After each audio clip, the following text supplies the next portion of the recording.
Aqua Fahrenheit came onto the scene with lukewarm results actually. Years later, replaced by a cologne version and discontinued, hence a cult following ensued. Is Aqua Fahrenheit worth seeking out? I'll let you know in the upcoming review.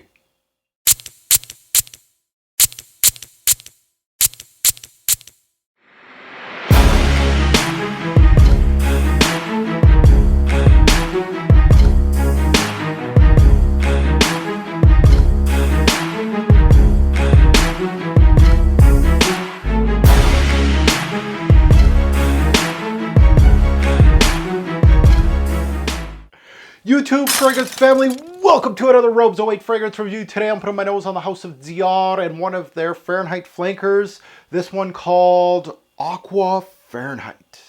Now let's go under the hood of Aqua Fahrenheit. Release date was 2011. Concentrations eau de toilette. The nose behind this one is of course François Demachy, also known for Fahrenheit 32, and one of my favorites from the house of Christian Dior, Leather Oud.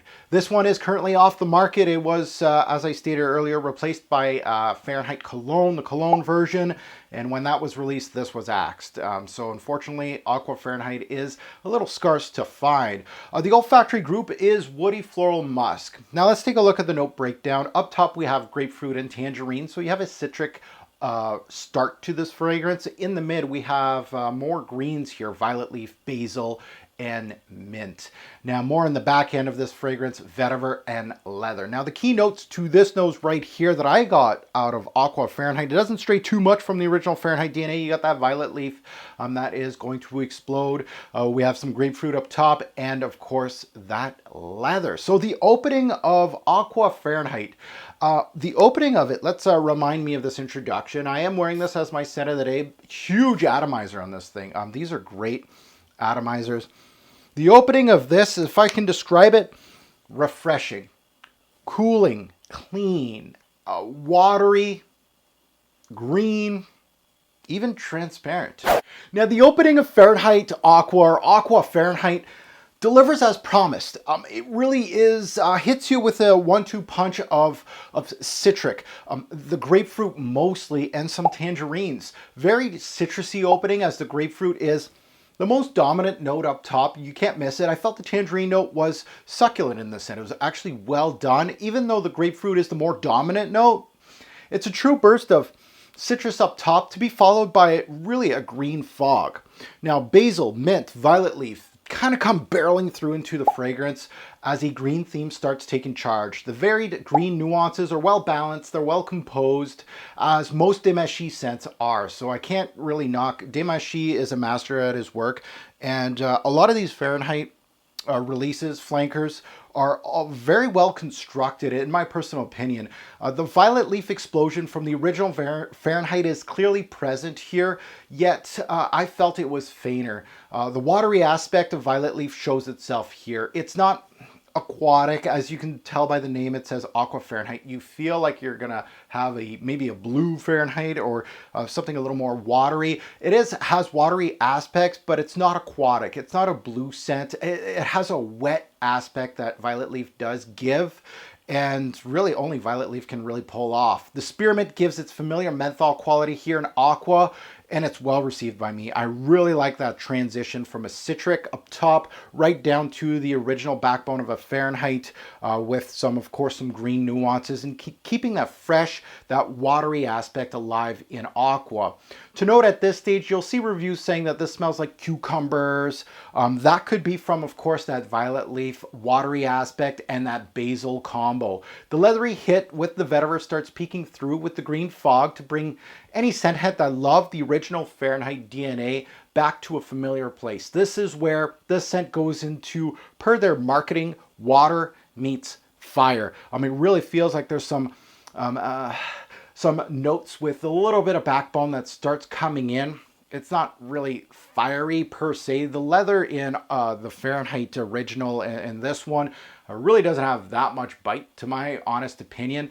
But I really feel like that marketing, this is where it would meet more into the mid, more water than fire, but I'm going to give it to them as far as the marketing goes. We'll go with it.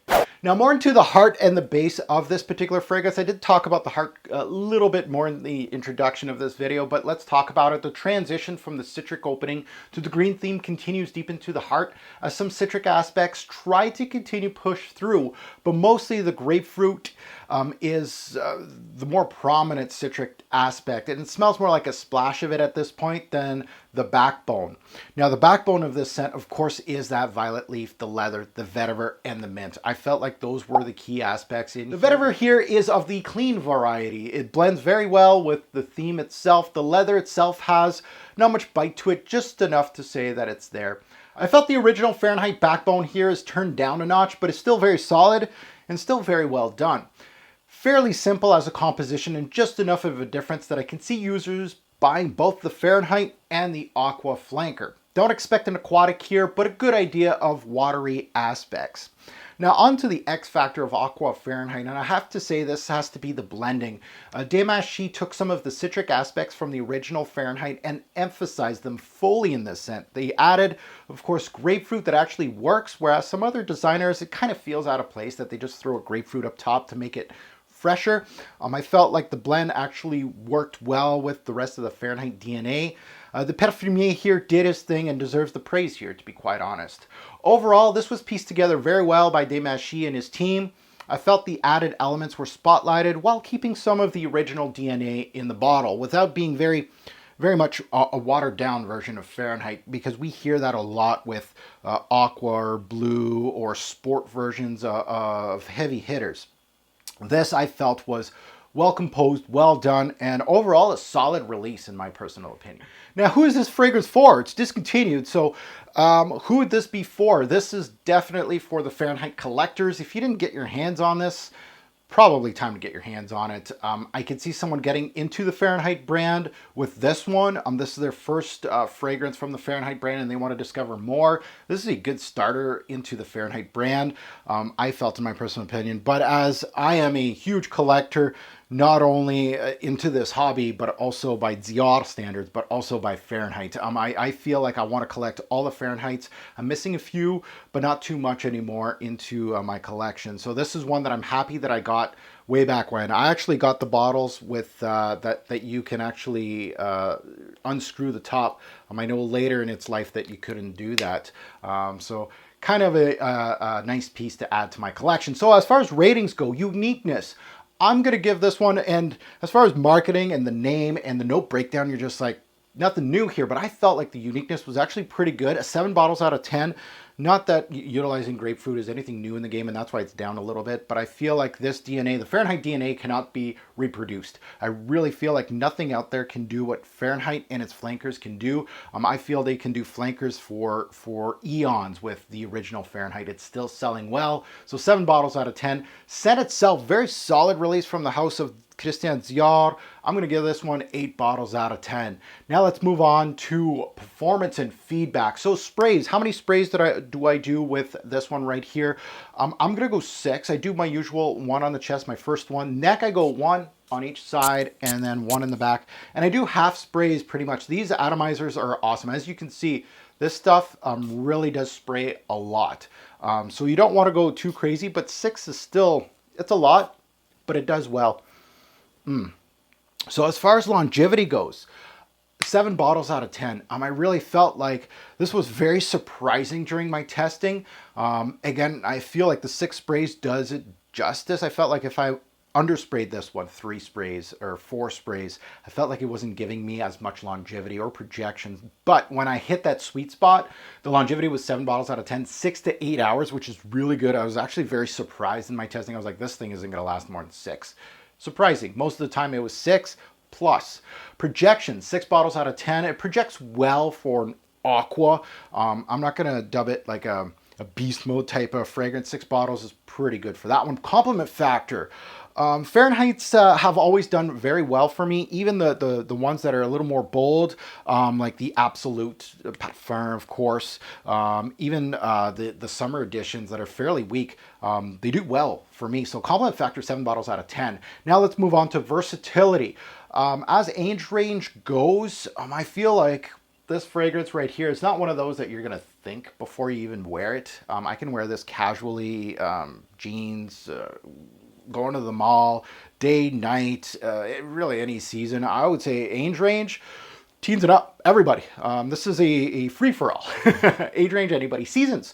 It's best for spring, summer, and fall, pretty much every season. Worked very well when the skin heats up. That's what I felt like it did its best. So definitely like I felt like the sweet spot for this one was spring days, especially when it was cooler in the morning and then it would heat up a little bit. This fragrance would work wonders on my skin with that. So seasons, day or night. When would I wear this? I felt like, again, the versatility is fairly high for me. I say day or night. It all depends on seasons and what you're wearing and things like that. But I feel like this one almost has no real restriction on it. So for the occasion, again, like I said, versatility pretty high. Signature scent approved, yeah. Casual, formal, why not? Work appropriate, hell yeah. So really the versatility on this one, as far as bottles go, 8 bottles out of 10. It's very high. I felt like I don't really need to think to wear it. So versatility is a good point for this one. Now let's go into value. Bottle sizes available. I own the 2.5 ounce. There's also a bigger bottle, the 4.2 ounce bottles. Pricing, you're looking at around $70 to $90 USD. That's going higher and higher, probably from today's shoot, the video in 2019 here. I'm assuming you're probably going to be paying more than $100 for this. If you're not, this is probably a pretty good deal. The availability, I've already talked about it. This is discontinued. It got replaced by Fahrenheit Cologne way back when. When they introduced Fahrenheit Cologne, I knew something was going to get axed, and I knew it was probably going to be this one. So pricing versus quality. For now, if you're looking for under $100, I would have to say 8 bottles out of 10. As far as the retail price, this was really, really a good purchase. Not a great purchase. You know, more for collectors, I think it was a solid flanker. That's something that I would purchase, definitely. So 8 bottles out of 10. So let's take a look at positives versus negatives in this particular fragrance. So let's go positive first. The positives, it's a fresher take on the Fahrenheit DNA without really losing any of the performance or the quality in the scent. I've seen this so many times in my journey. You're talking to a guy that has over 1,000 bottles in his collection, probably smelt over 10,000 fragrances in his journey. I know designer fragrances like the back of my hand. I know flankers when they're solid, when they're not, for my nose. And I felt like this one, I feel like sometimes you lose a lot of the performance or the quality in the fragrance, and Dior did it really well. Dimeshi, good job. Negatives to bring up to this fragrance. I think now hard to get your hands on it is one of the negatives. It's discontinued, hard to get. So this fragrance review should help people that are going on eBay and sniping it, because you probably won't be able to go to a store and check out a tester on this or get samples of it. So this is where these fragrance reviews, I feel, are great for people out there to try to figure out if they really want to get this one. It's fairly linear as a scent. The Fahrenheit DNAs don't move much. Performance will depend on you. You're going to see some fragrance reviews that may be less than me or more than me. That is one thing to take away. So now on to my final thoughts. My overall thoughts on Fahrenheit Aqua, or Aqua Fahrenheit. I keep saying that it's Fahrenheit Aqua, but the name obviously states Aqua Fahrenheit. When speaking about flankers, it's all about, is it worth a look? To be quite honest, to me, it really is all about that. And like I said earlier, performance may get hit or quality may get hit. You know, you get top sellers like Ici Miyake Puram, ADG, La Nuit de l'Homme, Le Mal. These are all fragrances that when I look at their flankers, I'm looking at, did performance dip? And of course, is the quality on par with the bestseller? If it's not, it really isn't a worthy flanker. And I feel like this is a worthy Fahrenheit flanker. You should like this if you like the Fahrenheit DNA. It doesn't stray too much away. I feel like it's not a redundant release like some flankers can be. It takes the marketing of fire and water elements and kind of makes it work. More cooling than hot, to be quite honest. To be honest, the marketing is just marketing. Hence the Aqua name, of course. This is where marketing and scent does kind of work well. I'm sad to see this one go, to be quite honest. I felt like this one's really good. I actually don't own the cologne version of this, of Fahrenheit. It's one of the flankers that I'm missing that I should probably get my hands on. I feel like that one's probably going to get axed. It's probably due for an axing. So I probably should get my hands on that one. So my overall score on Aqua Fahrenheit, solid flanker, 8 bottles out of 10. And would I recommend this fragrance as a purchase? Try to get a sample or forget about it. I think this is a purchase-worthy release. If you're a fan of the Fahrenheit lineup and you're kind of a collector like me and you're missing this one, it's not the best from the flanker lineup.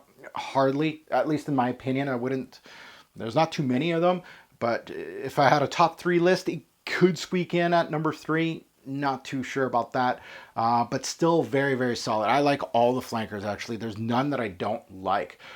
So that's my review on Aqua Fahrenheit from the house of Christian Dior. Have you smelled Aqua Fahrenheit? Good, bad, and the ugly thoughts? Let us know in the comments below. If you did like this content, hit that like button. Subscribe if you haven't. And while you're there, why not hit the bell? Be part of my notification gang. I am on Twitter, Instagram, and Facebook under my YouTube handle, Robes08. Go check me out on all my social media. I also have a Facebook fragrance page called Fragrance Guru Nation. We're up to 16,600 members. Join us today on FGN on Facebook. Now I'm going to leave you with a few takes from all my social media. I asked everybody on there, what did you think about this one? I'm going to put their thoughts on the back end of this video, so keep it tuned in and you'll see those different thoughts on this particular fragrance. As always, a great or poor fragrance will make a lasting impression. Choose your scent wisely. Thanks for watching, YouTube. Have a good one.